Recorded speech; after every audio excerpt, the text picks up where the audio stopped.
तो क्या मंत्री विजय शाह को बचाने के लिए एसआईटी ने पूरी स्क्रिप्ट तैयार कर ली है? वही विजय शाह, बीजेपी की आंख का तारा, बीजेपी का दुलारा, मोदी जी, अमित शाह जी, जेपी नड्डा जी का चहीता विजय शाह क्या वाकई में बच जाएगा? कोर्ट के भीतर क्या हुआ जिसको लेकर सवाल खड़े हो रहे हैं? एक तरफ सुप्रीम कोर्ट की सुनवाई और दूसरी तरफ गुमशुदा मंत्री विजय शाह को ढूंढने के लिए 11,000 रुपए का इनाम का ऐलान।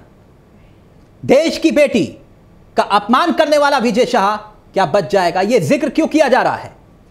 आज कोर्ट के भीतर और कोर्ट के बाहर जो कुछ हो रहा है विजय शाह को लेकर पूरी दास्तान आपको बताऊंगा। पूरे दिन सबकी निगाहें सुप्रीम कोर्ट पर टिकी थी, क्योंकि आप जानते हैं देश की बेटी कर्नल सूफिया कुरैशी को अपमानित करने वाले एमपी के मंत्री विजय शाह के मामले पर कोर्ट में सुनवाई होनी थी। सुप्रीम कोर्ट में सुनवाई हुई। सुप्रीम कोर्ट में क्या हुआ? सुप्रीम कोर्ट में सुनवाई के दौरान सुप्रीम कोर्ट ने हाई कोर्ट को यह क्यों कहना पड़ा कि आप इस मामले पर सुनवाई नहीं करेंगे? हम सुप्रीम कोर्ट के मामले की सुनवाई पर बात करते हैं, पूरा अपडेट आपके सामने रखूं, मगर मोटा मोटी कोर्ट के भीतर क्या हुआ पहले उसे आप जान लीजिए और फिर उसके बाद उन दलीलों पर भी आऊंगा और दलीलों के साथ साथ बीजेपी के चाल चरित्र और चेहरे को बेनकाब भी करेंगे। कैसे वो भी बताऊंगा, लेकिन पहले सुप्रीम कोर्ट में क्या हुआ दोस्तों वो अब आपके सामने। सुप्रीम कोर्ट में यह होता है कि एसआईटी ने कोर्ट से जांच के लिए कुछ और वक्त की मोहलत मांगी। कहा कि मैलॉर्ड कुछ और वक्त चाहिए। कोर्ट ने कहा मामले की जांच के लिए कुछ और वक्त ले लीजिए। सुप्रीम कोर्ट ने मध्य प्रदेश हाई कोर्ट से मामले की सुनवाई नहीं करने को इस दौरान कहा। एक पॉइंट और था, वो ये कि सुप्रीम कोर्ट में मंत्री विजय शाह मामले की सुनवाई अब जुलाई को करने का दिन मुकर्रर किया और सुनवाई तक मंत्री की गिरफ्तारी पर रोक जारी रहेगी, यह कहा गया। अब गुमशुदा मंत्री विजय शाह पर घोषित इनाम के किस्से पर भी मैं आऊं, मगर दोस्तों सबसे पहले कोर्ट में ऐसा क्या हुआ जिसको लेकर सवाल खड़े हो रहे हैं? विजय शाह क्या बच जाएगा? यह सवाल सबसे बड़ा। सबसे पहले कोर्ट में क्या हुआ, आइए वो समझने की कोशिश करते हैं। मंत्री विजय शाह मामले पर सुप्रीम कोर्ट सुनवाई कर रहा था। जस्टिस जे सूर्यकांत थे और बेंच में दीपांकर दत्ता जी शामिल थे। सुनवाई शुरू होती है, बेंच के सामने एसआईटी आती है जिसको जांच का जिम्मा सौंपा गया था।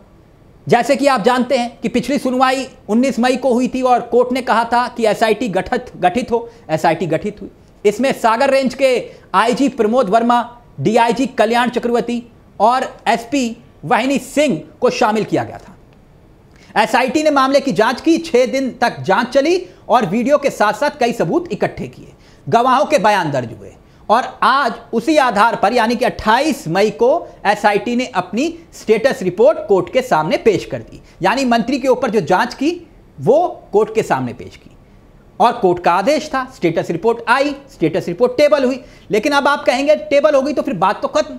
बात खत्म नहीं हुई, पेच यहीं अटक गया। एसआईटी ने कहा मैलॉर्ड हमें जांच पूरी करने के लिए कुछ और वक्त चाहिए। अब दलील क्या है वो सुनिएगा, क्योंकि शक की सुई यहीं पर अटकी है।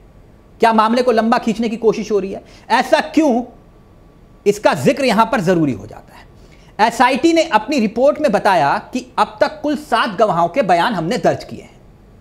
सुप्रीम कोर्ट में एसआईटी की दलील सुनिए। सुप्रीम कोर्ट में एसआईटी की दलील यह थी कि इस मामले में जो जुड़े गवाह हैं उनके बयान दर्ज हो गए। Video Bhopal forensic science laboratory में भेजा गया, एफएसएल में, लेकिन संसाधनों की कमी के चलते वीडियो बिना जांच के वापिस आ गया। समझ रहे हैं ना आप? वापिस आ गया। अब इसलिए वक्त चाहिए। अब जस्टिस सूर्यकांत को यह कहना पड़ा कि मध्य प्रदेश हाईकोर्ट इस मामले की जांच अब नहीं करेगा। ऐसा क्यों? क्योंकि सुप्रीम कोर्ट को यह लगता है कि जब सुप्रीम कोर्ट मामले की सुनवाई कर रहा है तो एक साथ एक ही जगह सुनवाई चले। इसलिए सुप्रीम कोर्ट ने कहा कि सिर्फ सुप्रीम कोर्ट ही मामले की सुनवाई करेगा। अब आपको यह बता दें कि इस मामले पर, जैसे कि आप जानते हैं कि मध्य प्रदेश हाई कोर्ट ने खुद संज्ञान लिया था। इस मंत्री को खूब फटकार लगाई थी। हंटर पर हंटर पड़े थे, कानूनी हंटर। कोर्ट ने कहा कि इस मंत्री पर 4 घंटे में एफआईआर दर्ज हो।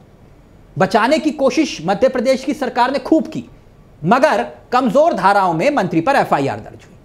पूरा देश शर्मिंदा था। मंत्री कह रहे मैलॉर्ड मैंने माफी मांग ली, बात खत्म करिए। कोर्ट ने कहा नो, नेवर, आप सजा के हकदार हैं। सुप्रीम कोर्ट ने केस की जांच के लिए एसआईटी का गठन कर दिया। अब एसआईटी कह रही है कि भाई हम सबूत इकट्ठा कर रहे हैं, वो सबूत जो पूरी दुनिया के सामने है, वीडियो के एविडेंस। ऐसे में चाल चरित्र और चेहरे की बात करने वाली बीजेपी से अब मेरा सवाल है, फिर आगे बहुत महत्वपूर्ण जानकारी दूंगा दोस्तों। सवाल मेरा यह है कि कर्नल सूफिया कुरैशी जो देश की बेटी हैं, आप ही के मंत्री सड़क छाप भाषा का इस्तेमाल करते हैं। बार बार सुप्रीम कोर्ट लताड़ पर लताड़ लगाता है, तमाचे पर तमाचे जड़ता है, लेकिन बीजेपी चाल चरित्र और चेहरे की बात करने वाली, कानूनी दलीलें एक तरफ है, लेकिन नैतिकता कहां बची है साहब। सवाल इसीलिए मोदी जी आपसे है। सवाल मेरा यह है कि क्या सड़क छाप भाषा का इस्तेमाल करने वाला यह मंत्री आपकी आंख का तारा अब भी बना हुआ है? वो कैसे?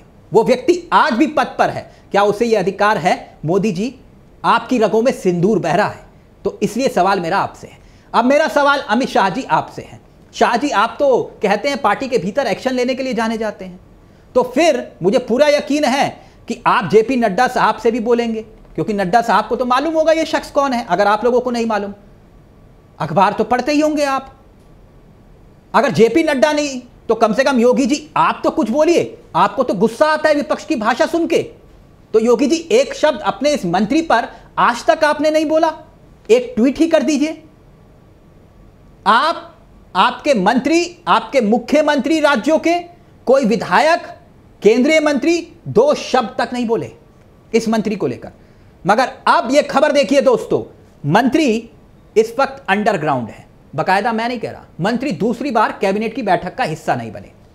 तस्वीरें देखिएगा, तस्वीरें कहां की है? भोपाल की।